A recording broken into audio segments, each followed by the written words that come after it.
And now back to our top story. Breaking out of the Middle East, a U.S. Special Forces team killed a top ISIS commander and captured his wife in a daring raid in eastern Syria overnight. Pentagon officials say Abu Saif was in charge of oil fields, a key source of cash to fund ISIS's terror network. Texas Congressman Hurd just returned from a fact-finding mission in Iraq, the Middle East as well, former CIA case officer, and he joins us now. What struck me about this is a change. All of a sudden there are American boots on the ground, combat operations into Syria, no less, taking on ISIS.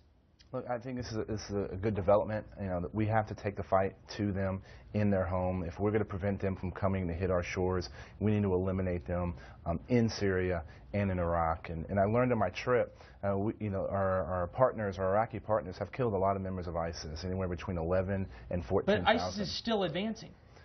They are, and that's why we need to continue operations like this. We need to make sure that we're the Peshmerga, the Kurds in northern Iraq, some of the Sunni militias are being armed so that we can use our partners in these areas. This is something that struck me as interesting. I got a note from a senior former military official, but still has a lot of friends in the Special Operations Committee. He said, wait a second here. What's with the curtain call? Why are you telegraphing what Delta Force, ordinarily the most secretive of American special operators who may still have operators on the ground, why telegraph to ISIS what happened here?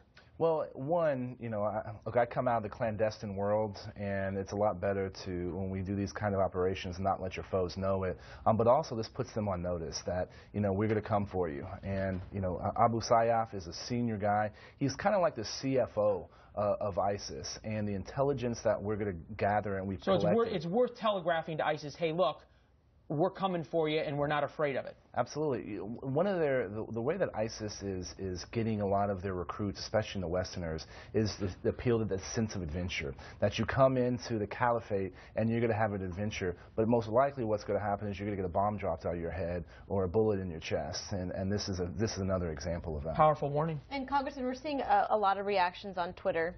People obviously learning about this as they wake up this morning. One, for example, says more direct action raids, more arms for the Kurds, increased pressure on all fronts.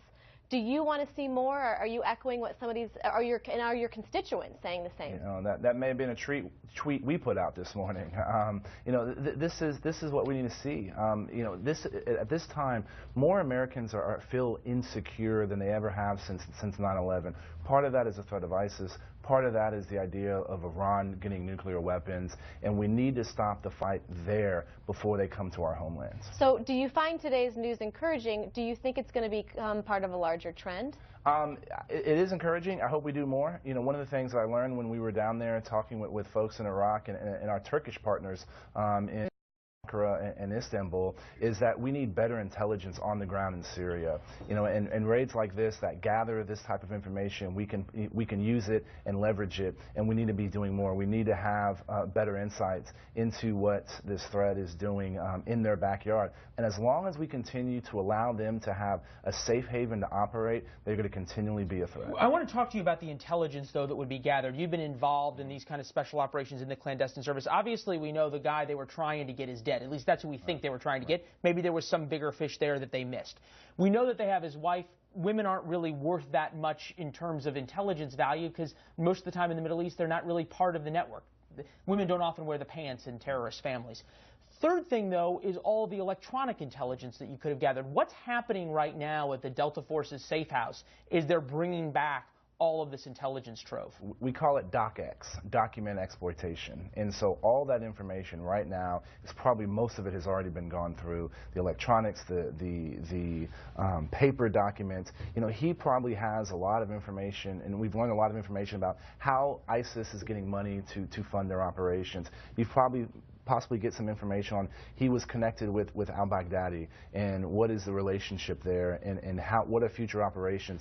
How are they getting money to get recruits into Syria, a lot of these Westerners that are coming in. So there's going to be a lot of information that our men and women in the military are scouring over right now to feed back into our intelligence apparatus, feed back into the military to see if there's some more quick victories we can get based on the information that we gather. Yeah, I was going to say, do you think we'll learn some more information, maybe morsels or pieces of intelligence that we wouldn't necessarily have gotten before? The public, right? I mean, it would probably stay secret, I would assume. Yeah, because you have our men and women in harm's way, and in order to take advantage of this intelligence, the bad guys, you hope the it ISIS, doesn't leak. Right. Absolutely, because ISIS is, guess what they're doing? They're saying, wow, what information was there? What did he know? How are we going to have to adjust our tactics and techniques and procedures as well? Is that why it may have been a better idea to keep this secret, not take the curtain call, so ISIS is a little bit more guessing? Is our guy dead? Did they capture him alive? There's a couple of dead soldiers here. Why be so specific about what happened? We killed 12. He's dead. We have his wife. In this day and age with ISIS that manages their social media, their digital communications, I think this was going to get out. I think this sends a good message that we're coming. We may not get you today, we may not get you tomorrow, but we're going to get you. And I hope we see more of these types of activities going in the future. And we did hear from General Jack Keane, who did say, keep in mind, they're still very strong. Mm-hmm. They're still making you know, big advances. Big advances. Thank you. So. Yeah, but our partners are getting better, right? You know, You Iraqi, saw that when you were in Iraq. I did. I was surprised. But you know, one thing we need to do better is work with our European partners. You know, we provide them with a lot of information and intelligence, and they're not checking that information against travelers in their country. You know, we need to help them, make sure that they helping us, you know, win this fight as well. Well, Congressman, we appreciate you coming in. We know you'll be on Fox tomorrow with our colleague Arthel. We'll watch for you there. And in the meantime, if you have any thoughts for the Congressman, @Hurd on the Hill is his Twitter handle. We'll be reading our tweets as well. Thank you very much, Congressman.